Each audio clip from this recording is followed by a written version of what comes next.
আজ ভাবলাম তোমাদের সাথে আমার একটা পার্সোনাল ব্যাপার শেয়ার করি।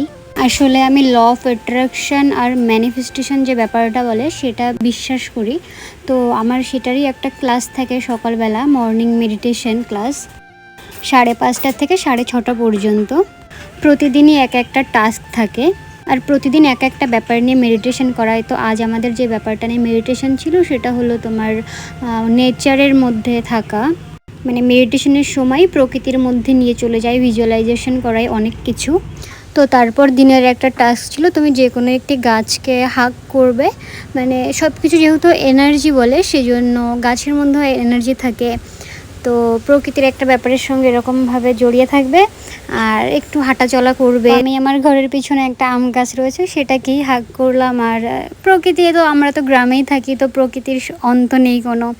তো এই পিছন দিয়ে একটু ঘুরে বেড়াচ্ছিলাম আর আমার তুলসী গাছে দেখলাম অনেক ফুল হয়েছে, তো সেগুলো কেটে দিয়েছি। আর যে গোলাপ গাছ রয়েছে, নয়নতারা ফুল গাছ রয়েছে কিছু, ওই সেগুলোর মধ্যে দিয়ে একটু সময় কাটিয়ে নিলাম। তো তোমরা যদি কেউ এই সম্পর্কে জানো অবশ্যই আমাকে জানিও, ল অফ অ্যাট্রাকশন বা ম্যানিফেস্টেশন নিয়ে। Thank you so much.